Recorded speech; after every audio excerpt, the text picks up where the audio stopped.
Okay, so hi, it's me again. Ready for part 2 of my journey to got me here to complex Lyme disease. Um, so last I told you was about 5th grade.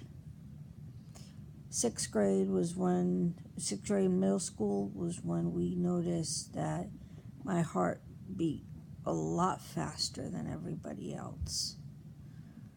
And the doctors wouldn't do anything. They just kept saying I was a nervous child. My parents kept taking me places, but it got nowhere. And then, let's see, I also, the pain started getting more. I started noticing it more around my whole body and stuff. Turned out that was fibromyalgia, but we didn't know that until 1998, I think, right before I got married. So then in high school, that was hard. It was hard hiding from everybody. I was a musician at the time. I played flute and piccolo, and I was in the marching band. And I was swimming all the time at home.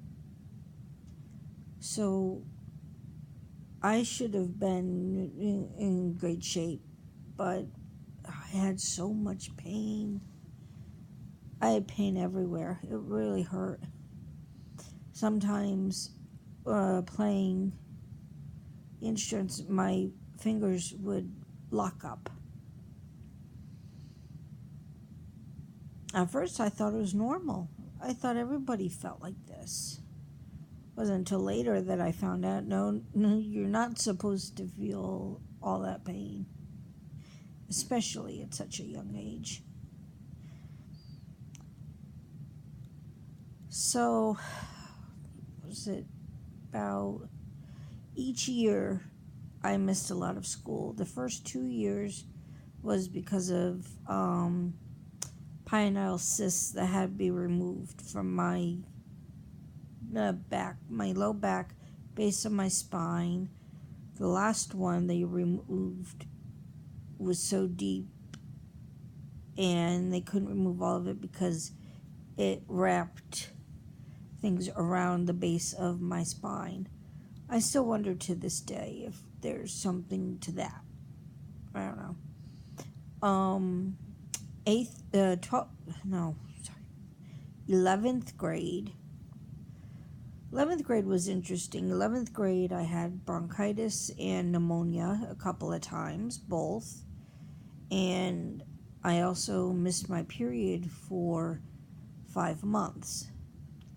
Now, if you're new to it, then that's not a big deal. But I had had my period since I was 9, so by then it was a big deal. And no, I wasn't pregnant. I was still a virgin, so there was no possibility of that.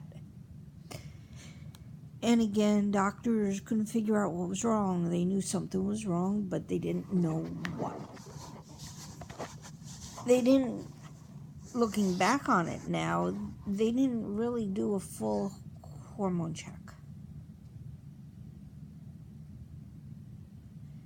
And I think they should have, because they might have caught any pituitary problems then.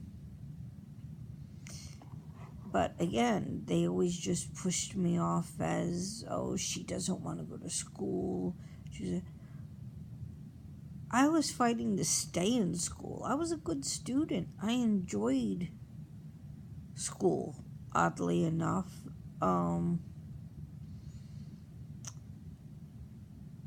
enjoyed band. That was my family. The band members were my family. And I didn't want to leave them. Then my senior year, that was when something really big happened.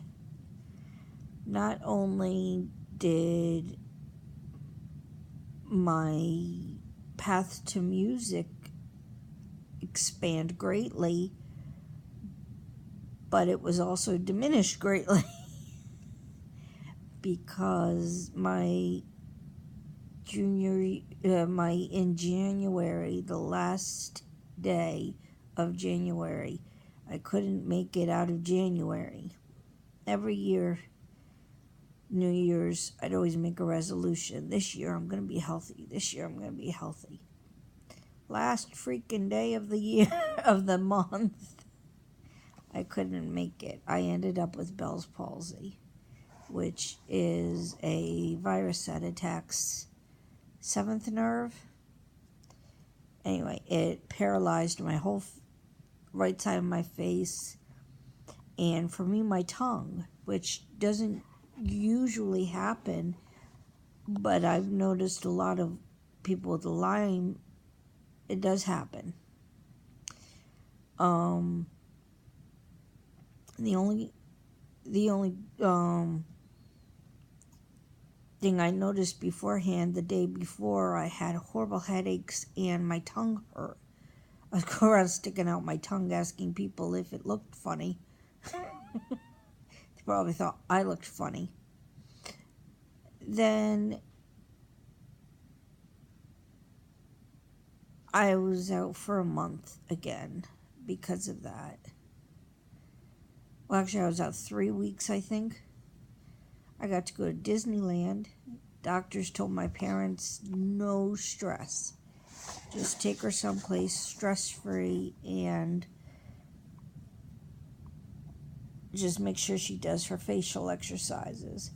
The funniest thing was I had an eye patch, and we went to Disney World. And Disneyland, the Florida one. Disneyland. I can't think of the word. Anyway, I had an eye patch, and they all thought I was a little kid. So at one point, they thought we went to this one place, and it was like 12 and under ate free. And my father was like, "Shh, shut up! Don't tell him you're 17." So I passed as a 12-year-old and went at 17. Which was funny. Without the eye patch, I passed as much older. Oh well. Then finally, I think it was that year or the next year, the doctors finally took my heart rate seriously, and they put me on beta blocker. And that lowers my heart rate. My resting heart rate was 166. Resting, laying down, sleeping. 166. So anytime I'd get up and be active or swim or run or anything, it would go up over 200. So that's not good. Then I go to college, and my freshman year, I tried majoring in music education. I couldn't do it. I lost my entire second semester because my muscles gave out. I couldn't play anymore. I couldn't play. My tongue could not keep up as far as music is concerned.